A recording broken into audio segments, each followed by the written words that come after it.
Bonjour à tous et bienvenue dans cette nouvelle vidéo. Alors, ça fait hyper longtemps que j'ai pas fait de vidéo en français. J'ai eu une requête, j'ai quelqu'un du nom de Taylor Bryan, je sais pas si je l'ai bien prononcé ou pas. Alors, il m'a posé une question, ou plutôt il m'a soumis une requête, il m'a demandé: J'aimerais bien voir une vidéo où tu nous parles des aspects les plus compliqués que tu as rencontrés au niveau de l'apprentissage du turc et de l'arabe. Et comme toujours, ce serait intéressant de savoir où tes passions te font passer en ce moment, sur quelle langue te concentres-tu actuellement et pourquoi. Envisages-tu d'en apprendre d'autres? Alors, excellente question. Je vais faire peut-être 2 ou 3 vidéos pour qu'elles ne soient pas trop longues. Je vais d'abord me pencher sur l'arabe, ensuite sur l'apprentissage du turc et mon expérience, et tout simplement la partager avec vous tous. Alors, commençons par l'arabe et puis je parlerai des langues que j'apprendrai peut-être à l'avenir. Alors, la principale difficulté pour les débutants en arabe, bon, tout d'abord, c'est de choisir entre les dialectes et l'arabe classique, al-Fosha. Al-Fosha, c'est plutôt la langue écrite, la langue des savants, la langue de la littérature, des livres, des médias. Mais il faut savoir que si on se rend dans un pays arabe et qu'on écoute les conversations en rue, ça sera jamais cette langue, l'arabe standard. Ça sera tout le temps un dialecte local, qu'il soit libanais, yéménite, marocain ou tunisien, ça sera toujours un dialecte en rue. Jamais je n'ai entendu quelqu'un parler l'arabe classique en rue et c'est pas près d'arriver, je pense. Sauf s'il parle avec un étranger qui a appris la langue classique avant de se rendre dans le pays, et ils ne font pas tout le temps l'effort. Ça dépend d'une personne à l'autre, ça peut varier. Alors, la deuxième, bon, une fois qu'on a décidé d'apprendre l'arabe classique, ce que je vous conseille à tous, c'est d'apprendre à écrire en arabe tout simplement, d'être habitué à être, on est déjà conditionné par les langues latines ou européennes à écrire de gauche à droite, et commencer à écrire de droite à gauche, c'est un peu bizarre au début. C'est pas vraiment une difficulté majeure, mais les lettres arabes, il faut savoir que au tout début, on connaît pas tellement les formes, c'est-à-dire que les lettres, en fonction de leur position dans le mot, changent de forme. Si la lettre, par exemple, B, qui est la lettre B en arabe, c'est-à-dire, imaginez un U long comme ça avec un point en dessous, c'est la lettre B. Si la lettre est en position initiale, elle s'écrira d'une façon. Si la lettre B se retrouve au milieu du mot, par exemple le verbe écrire, kataba, eh bien, elle s'écrira d'une autre manière. Et si elle termine le mot, par exemple dans le mot maktoub, on a un b à la fin, ce sera une autre façon d'écrire le b. Donc ça prend un certain temps à s'habituer à cette façon d'écrire, et il y a certaines règles pour bien apprendre à écrire en arabe, certaines exceptions pour le wasl, bon, je me souviens plus comment on appelle ça, mais le A un peu long. C'est des détails, mais on apprend ça, peut-être on apprend à écrire en arabe en tant que débutant en 2 mois, 3 mois. Et puis vient la difficulté de la lecture. C'est-à-dire pour lire l'arabe, c'est assez difficile parce que en arabe, on n'écrit jamais les voyelles courtes, on écrit uniquement les voyelles longues et les consonnes. C'est-à-dire qu'il pourrait y avoir un mot qui est composé uniquement de consonnes, et entre les consonnes, on ne sait pas quelle voyelle placer. C'est-à-dire il y a 3 voyelles. A, I, O. Ou. A, I, ou. Ces 3 voyelles. Alors pour les débutants, on les marque par un trait au-dessus qui s'appelle le fatha, qui signifie par exemple si on voit un kef, c'est la lettre K en arabe, si on voit un trait au-dessus, on sait que c'est K. Et si on voit un trait en dessous, on sait que c'est ki. Et si on voit un trait, enfin une sorte de damma, comment expliquer ça? Si on voit une sorte de virgule, une grosse virgule au-dessus du kef, on sait que c'est ou et que ça se prononce cou. Euh, alors, comment faire? Est-ce qu'on doit deviner à chaque fois quelle est la voyelle? Est-ce que c'est kataba, kutaba ou kitaba? Euh, Tout simplement, il faut apprendre un peu de grammaire et connaître la racine des mots. Et l'arabe, c'est une langue qui s'est développée autour des racines. C'est une langue à rythme. C'est-à-dire, par exemple, on a l'exemple le plus connu, c'est kataba. C'est le verbe écrire, kataba. C'est un verbe à trois lettres. Le kef, le k, le t et ba, le b. Donc à partir de ces racines, ces trois lettres, on peut former des nouveaux mots. Par exemple, maktoub, ce qui est écrit ou la destinée. On peut dire kitab, un livre. Donc on ajoute certaines voyelles ou on allonge le mot un peu. On peut dire maktaba, c'est l'endroit où on écrit, c'est le bureau. On peut dire, par exemple, qu'est-ce qu'on peut dire d'autre avec ça? Il y a une flopée de mots qu'on peut développer à partir de kataba. Et ça fonctionne de la même manière pour les autres verbes, mais je présente qu'un aspect limité des verbes arabes dans cette vidéo. On peut dire deresa. Et deresa veut dire étudier. Et de manière similaire à ce que je vous ai expliqué pour kataba, on peut rajouter un ma au début, ça désigne l'endroit où on fait cette action. Madrasa, c'est l'endroit où on étudie, c'est l'école. Et ça fonctionne pour les autres verbes. Par exemple, rakasa veut dire danser et markasa veut dire la piste de danse ou bien la discothèque, etc. Et il y a, il y a mi, donc c'est l'initiale pour par exemple, l'instrument pour faire quelque chose.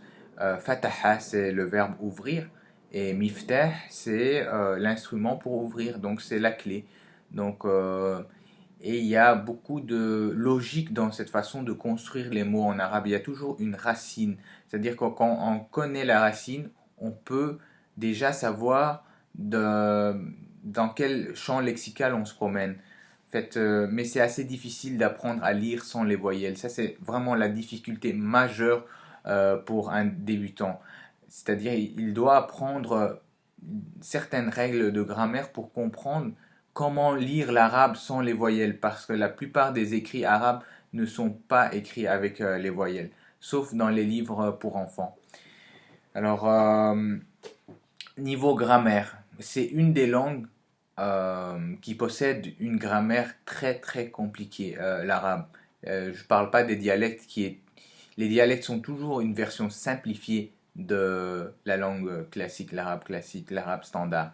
Alors, je parle de l'arabe standard écrit que tout le monde apprend à l'école, que vous soyez en Mauritanie ou euh, au Yémen, ça sera la même langue. Évidemment, il y a certaines différences régionales dans, euh, dans les détails. Par exemple, par exemple, les mois dans le Maghreb. Dans le Maghreb, les mois sont copiés sur le modèle français. On dira Yenayer pour janvier, février pour février, mars pour mars, etc. Donc c'est calqué sur le français ou sur l'anglais. Alors que dans le Levant, c'est-à-dire au Liban, en Syrie, ce sera des mois arabes. On dit Shubbat pour dire février, on dit Kanoun al-Awwal pour dire décembre, je suppose, et Kanoun al-Thani pour dire janvier. Donc il y a des petites différences régionales, mais en général, tout est pareil. C'est-à-dire que une personne tunisienne pourra lire parfaitement un écrit irakien, une personne irakienne ou qui vient de l'Irak pourra lire des écrits marocains sans problème. Alors, la grammaire, beaucoup de verbes irréguliers. Euh, Comment expliquer les verbes irréguliers en arabe? C'est-à-dire qu'en français, en général, les verbes ne changent qu'à la fin.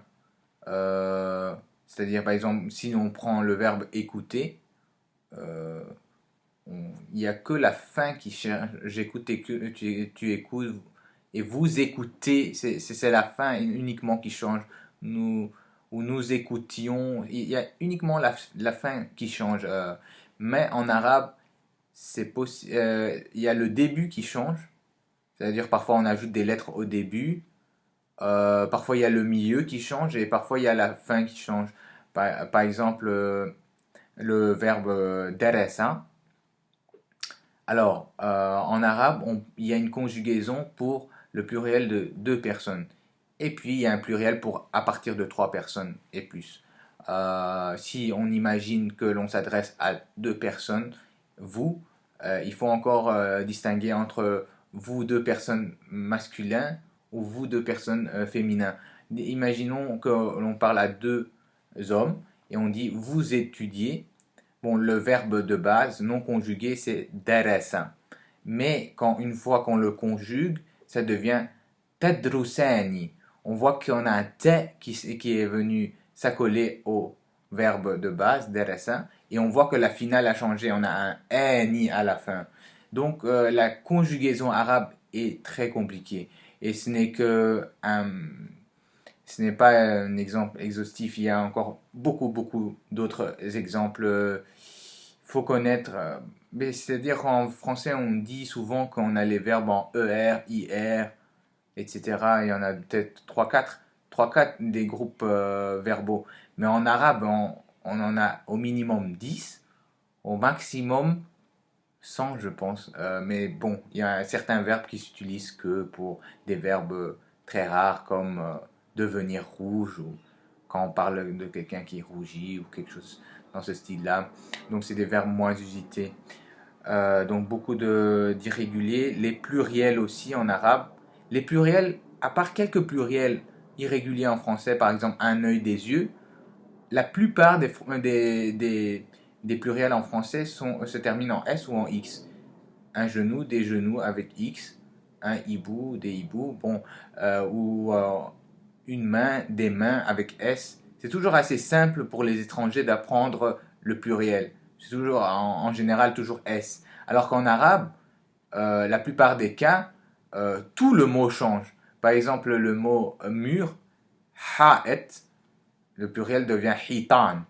Ou le mot enfant, tifl, le pluriel devient atfal. C'est-à-dire on a un changement de vent et on a un changement au milieu et on a des voyelles qui changent.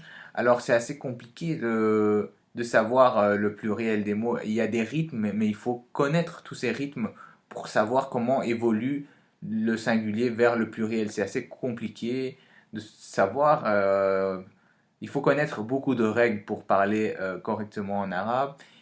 Il y a aussi le masculin et le féminin, il y a des choses qui peuvent paraître un peu illogiques, c'est-à-dire un objet masculin, par exemple parlons du bic ou du stylo à bic, si on dit un stylo à bic, en arabe c'est qalam, ou si on veut décliner qalamun, mais au pluriel ça devient aqlam. Aqlam. On voit qu'il y a un A au début qui s'est rajouté, il y a un A au milieu qui s'est ajouté aussi. Donc il y a des transformations au milieu et à la fin. Et ce n'est pas tout. Qalam, qui au singulier était masculin, devient aqlam, qui devient pluriel féminin. C'est-à-dire que si on lui accole un adjectif, euh, bon, je vais choisir un adjectif au hasard qui n'est pas très parlant pour les stylos à billes, mais disons un stylo léger. Léger se dit khafif en arabe, mais le féminin de khafif, c'est tout simplement khafifa. C'est-à-dire on devra dire léger pour le singulier, mais légère pour le pluriel. C'est-à-dire qu'en français, on a un stylo léger et des stylos légers. Ça sera toujours masculin, peu importe que ça soit au pluriel ou au singulier. Mais en arabe, au singulier, ça sera masculin, mais au pluriel, ça devient féminin. On dira qalam khafif, donc sans le A, et au pluriel ça devient aqlam khafifa. Donc c'est assez compliqué de s'adapter à cette grammaire qui impose beaucoup de règles et parfois assez euh, décourageante, encombrante. Même la conjugaison pour le pluriel de deux personnes, c'est vraiment quelque chose qu'on utilise très rarement. Ça n'existe pas dans les dialectes. La prononciation, il y a certaines lettres compliquées en arabe à prononcer, par exemple al-qaf, al-ain, al-khaf, al-kha, al-khain. Beaucoup de lettres assez bizarres ou qui n'existent tout simplement pas dans les langues européennes. Donc c'est assez compliqué de les prononcer au départ. Avec le temps on s'y fait, hein, mais c'est plutôt Dad, Ain, tous ces lettres un peu bizarres, ça prend du temps à s'adapter. Pour moi c'était pas vraiment une difficulté, je sais pas. Dernièrement, la dernière difficulté de la langue arabe, comme je l'ai annoncé au départ, c'est la question des dialectes. C'est-à-dire qu'on apprend une langue qui est... On ne peut pas la qualifier de langue morte, c'est-à-dire la langue fosha, l'arabe classique, est toujours la langue de l'éducation. Dans les écoles, les universités, tout le monde lit en arabe classique, tout le monde écrit en arabe classique, les documents officiels sont toujours en arabe classique. Mais lorsqu'il s'agit de rentrer en contact avec les gens, par exemple au téléphone, en rue, au supermarché, au souk, il faudra passer par le dialecte parce que tout le monde parle le dialecte. C'est une habitude dans les pays arabes d'avoir cette diglossie. Alors, parlons des dialectes. Il y a un, deux, trois, quatre grands groupes de dialectes. Si on progresse de l'ouest vers l'est dans le monde arabe, on comptera les dialectes maghrébins qui englobent plus ou moins le tunisien, le dialecte marocain et le dialecte algérien. On pourra aussi citer le dialecte mauritanien qui n'est pas très différent des autres dialectes. Le dialecte libyen, je le connais pas bien, donc je le laisse à part. Il est, je pense, assez proche de la langue arabe classique. Puis il y a l'égyptien. Troisièmement viennent les dialectes du Chem, c'est-à-dire du Levant. Cela englobe les dialectes palestiniens, jordaniens, libanais et syriens. Puis on a les dialectes du Golfe, Al-Khalij, et on a donc le dialecte saoudien, le dialecte qatari, le dialecte du Bahreïn, quoi d'autre? Des, euh, des Émirats arabes unis, et finalement, encore un, je sais plus si, oui, je l'ai cité, le Qatar. Ah, il me manque quelque chose. Ah, Omanais, bon. Et bon, je viens d'apprendre il n'y a pas longtemps que le Yémen n'est pas un pays du Golfe, ce qui est normal quand on regarde sur la carte, elle n'est pas située, elle n'a aucune terre qui touche le Golfe Persique ou le Golfe arabe. Voilà. La question des dialectes, bon, la vidéo devient un petit peu longue, mais le sujet est très intéressant. Alors, quelle est mon expérience personnelle avec les dialectes? À la base, je voulais apprendre les dialectes plus proches de la langue écrite, c'est-à-dire les dialectes du Shem, les dialectes syriens, jordaniens ou libanais. J'étais plutôt attiré par le dialecte libanais, je le trouvais assez enchanteur, assez charmant. Mais finalement, j'ai fait mon Erasmus au Maroc et la première semaine, je comprenais absolument rien de ce qu'on me disait au Maroc. C'était du charabia, un mélange de berbère, d'arabe et de français et d'espagnol. C'était assez difficile à déchiffrer. Et j'avais aucune motivation à apprendre le dialecte marocain. Mais au fur et à mesure, je ne sais pas pourquoi, juste en écoutant les gens parler, j'ai commencé à apprendre ce dialecte sans vouloir l'apprendre. C'est une des langues que j'ai apprises sans l'apprendre. C'est-à-dire au premier abord, on ne trouve pas que le dialecte marocain est similaire à l'arabe classique. Mais quand on passe un peu plus de temps au Maroc et quand on rentre en contact avec les Marocains, on se rend compte que la base de l'arabe marocain, c'est c'est de l'arabe. C'est pas du rif, c'est pas du français. Bon, si les gens ne parlent pas trop ce qu'on appelle l'aransiyya, c'est-à-dire un mélange de français et d'arabe, et qui parlent un dialecte marocain plus soutenu, les autres pays peuvent comprendre le dialecte. Mais c'est évident que le dialecte marocain est plus difficile à comprendre pour tous les Arabes, vu qu'il y a un mélange qui s'opère entre l'arabe et les langues locales, à savoir le berbère et le rif.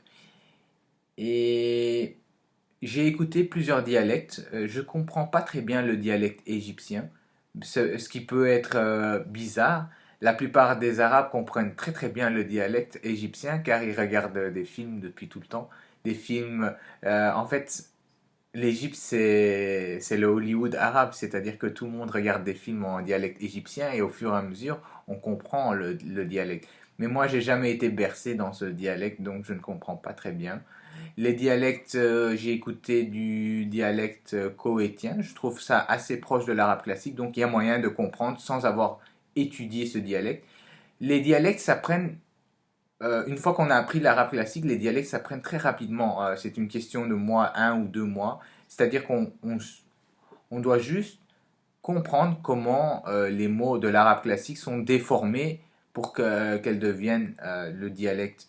Et chaque dialecte a des mots un peu spéciaux, il faut les apprendre, c'est tout. C'est une difficulté supplémentaire de s'adapter à chaque fois à chaque pays ou de moduler les mots pour qu'ils soient plus proches du dialecte de l'interlocuteur pour pouvoir parler avec l'interlocuteur. D'ailleurs, parfois, je parle en arabe classique avec les moyens orientaux et on parle tout le temps en arabe classique et il y a beaucoup moins de problèmes de compréhension. Mais entre eux, les moyennes orientaux parlent uniquement euh, leur dialecte respectif. C'est-à-dire un Jordanien qui rencontre un Syrien, ils n'auront aucun problème à communiquer. Le Jordanien parlera jordanien, le dialecte jordanien, et le Syrien parlera en syrien. Le problème, c'est que ces personnes-là ne sont pas en contact avec les dialectes maghrébins. Il n'y a pas beaucoup de production cinématographique dans le monde maghrébin qui est connu dans le Moyen-Orient. Donc eux, comme ils ne regardent pas la télé algérienne, tunisienne, marocaine, libyenne, ils ne comprennent pas très bien.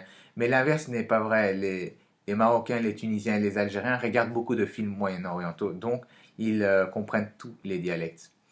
Et donc, finalement, je voudrais faire une petite comparaison entre l'arabe classique, certains mots ou certaines expressions de l'arabe classique et du dialecte marocain pour, euh, pour illustrer ces différences. Alors, en arabe classique, on dit Kayfa haluka pour dire comment vas-tu, Kayfa haluka ou comment allez-vous. Il n'y a pas de différence entre le vouvoiement et le tutoiement. Kayfa haluka devient lebes alik en arabe maghrébin. Euh, on peut dire lebes alik au Maroc, on peut le dire en Tunisie, on peut le dire en Algérie, tout le monde comprendra. Alors on se dit directement, ah, c'est très éloigné, c'est du dialecte maghrébin, c'est pas de l'arabe. Mais non, même en Égypte, ils disent izayek, qui ne ressemble pas du tout à kayfa haluka. Donc ce n'est pas un argument valable. Il y a les mots interrogatifs. Bon, je vais dire le mot en arabe littéraire et puis en dialecte marocain, et vous verrez qu'ils sont tout à fait différents. Mata, fouillard, men, shkon, euh, euh, qu'est-ce qu'il y a encore comme mot interrogatif? Ah oui, keifa, kifesh.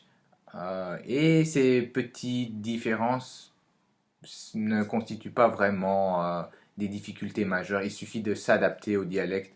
C'est un processus qui se fait naturellement une fois qu'on a acquis une base assez solide en langue classique arabe. Et ben, ne vous inquiétez pas, ça ira. Je vais faire la vidéo maintenant pour le turc et puis on verra bien. Merci beaucoup en tout cas pour la suggestion et bienvenue sur ma chaîne. Et n'hésitez pas si vous avez d'autres questions par rapport à l'apprentissage des langues étrangères ou les cultures étrangères. Merci et bonne journée. Ciao, ciao.